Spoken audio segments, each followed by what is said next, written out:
दोस्तों आज की इस वीडियो में हम जानेंगे कि बीएससी आईटी क्या होता है, बीएससी आईटी के लिए क्या क्या क्वालिफिकेशंस मांगी जाती हैं, इसकी एज लिमिट क्या होती है, बीएससी आईटी हमें क्यों करना चाहिए और इसे करने के क्या फायदे होते हैं, बीएससी आईटी के बाद कौन कौन से करियर ऑप्शंस हैं, बीएससी आईटी के बाद आपकी कौन सी गवर्नमेंट जॉब लगती है और कौन सी प्राइवेट जॉब, बीएससी आईटी की फीस कितनी होती है, बीएससी आईटी में एडमिशन कैसे लेते हैं, बीएससी आईटी का ड्यूरेशन क्या होता है, बीएससी आईटी के लिए कौन कौन से बेस्ट कॉलेजेस हैं, बीएससी आईटी का सिलेबस क्या होता है, यानी इसमें हमें क्या क्या पढ़ना पड़ता है, बीएससी आईटी का एग्जाम पैटर्न कैसा होता है। तो दोस्तों आज की इस वीडियो में हम बीएससी आईटी से रिलेटेड बहुत ही इंपॉर्टेंट क्वेश्चंस को डिस्कस करने वाले हैं। तो अगर आप भी बीएससी आईटी में अपना करियर बनाना चाहते हैं तो बने रहने इस वीडियो के एंड तक। दोस्तों बीएससी आईटी का फुल फॉर्म है bachelor of science in information technology. ये एक अंडर ग्रेजुएट कोर्स होता है जो स्टूडेंट को इंफॉर्मेशन टेक्नोलॉजी के फील्ड में नॉलेज और स्किल डेवलप करने का मौका देता है। इस कोर्स में आपको programming, database management, networking, web development और सॉफ्टवेयर इंजीनियरिंग जैसे सब्जेक्ट पढ़ाए जाते हैं। ये कोर्स उन स्टूडेंट के लिए सबसे ज्यादा अच्छा होता है जो आईटी फील्ड में अपना करियर बनाना चाहते हैं, जैसे कि software developer, IT consultant, data engineer, data scientist, network engineer या डाटाबेस एडमिनिस्ट्रेटर बनना चाहते हैं। चलो दोस्तों बात करते हैं बीएससी आईटी के लिए आपके पास कौन कौन सी क्वालिफिकेशंस होनी चाहिए। दोस्तों बीएससी आईटी करने के लिए आपको सबसे पहले आपको 12th पास करना होगा किसी भी रिकॉग्नाइज्ड बोर्ड से, और 12th में आपको पीसीएम यानी फिजिक्स, केमिस्ट्री, मैथ लेनी पड़ेगी, जिसमें आपके मिनिमम 50% मार्क्स होने चाहिए। दोस्तों बीएससी आईटी के एज लिमिट की बात करें तो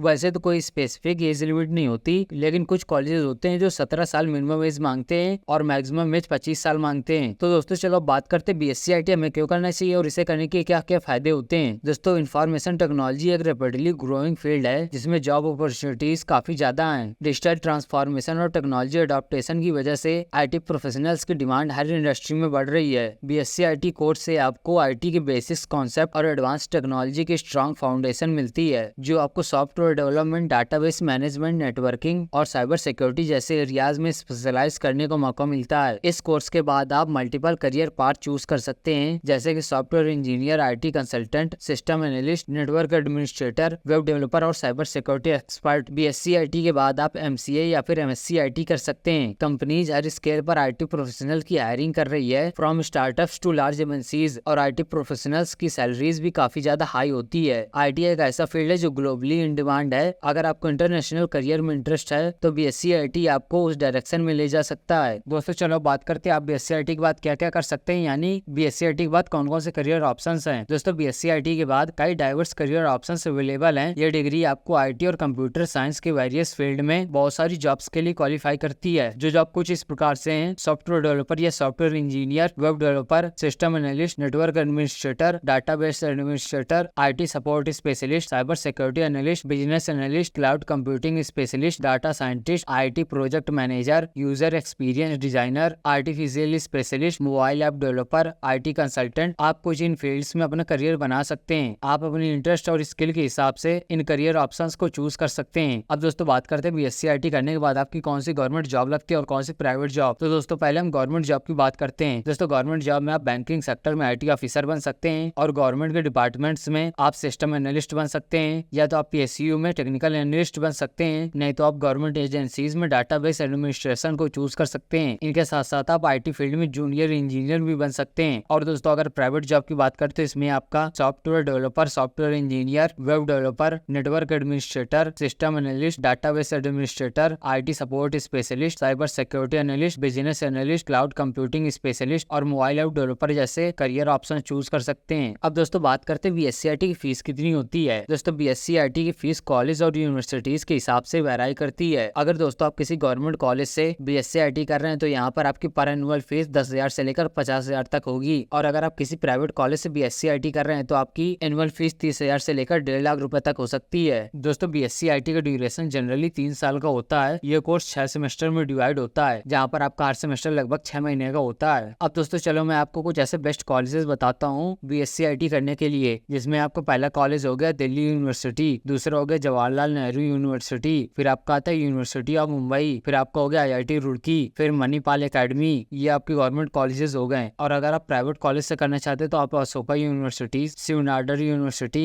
एमईटी यूनिवर्सिटी या फिर एलपीयू को चूज कर सकते हैं। दोस्तों अगर आप बीएससी आईटी के बाद हायर स्टडीज करना चाहते हैं तो आप एमएससी आईटी चूज कर सकते हैं। एमएससी आईटी 2 साल का होता है और ये बीएससी आईटी का पोस्ट ग्रेजुएशन कोर्स होता है। दूसरा नहीं तो आप एमसीए चूज कर सकते हैं। ये एमसीए 3 साल का होता है। या फिर आप एमबीए यानी master of business administration choose कर सकते हैं, नहीं तो आप एमटेक कर सकते हैं यानी मास्टर इन टेक्नोलॉजी। अब दोस्तों बात करते हैं बीएससी-आईटी के सिलेबस के बारे में कि इसमें हमें क्या क्या पढ़ने को मिलता है। बीएससी-आईटी का सिलेबस टिपिकली 3 साल का होता है और इसमें आपको वेरियस सब्जेक्ट पढ़ने को मिलते हैं जो आईटी फील्ड के डिफरेंट एरियाज कवर करते हैं। दोस्तों बीएससी-आईटी के फर्स्ट ईयर में आपको programming fundamentals, mathematics for IT, digital logic, computer organisation and architecture और कम्युनिकेशन स्किल के बारे में पढ़ाया जाता है। इसके सेकंड ईयर में आपको data structure, database management system, operating system, web technologies और सॉफ्टवेयर इंजीनियरिंग के बारे में पढ़ाया जाएगा। और इसके लास्ट ईयर यानी थर्ड ईयर में आपको network security and cryptography, Java programming, mobile application development, artificial intelligence और मशीन लर्निंग, प्रोजेक्ट वर्क और इलेक्टिव सब्जेक्ट जैसे कि cloud computing, data mining, warehousing, information retrieval system या फिर आपको बिग डाटा एनालिटिक्स पढ़ने को मिलेगा। तो अगर आपको ऐसी करियर रिलेटेड वीडियो देखनी है तो आप हमारे चैनल को सब्सक्राइब कर लेना और वीडियो को भी लाइक कर देना। और आपको नेक्स्ट वीडियो किस टॉपिक पर देखना उसके लिए आप हमें कमेंट भी कर सकते हैं। जय हिंद, जय सिया राम।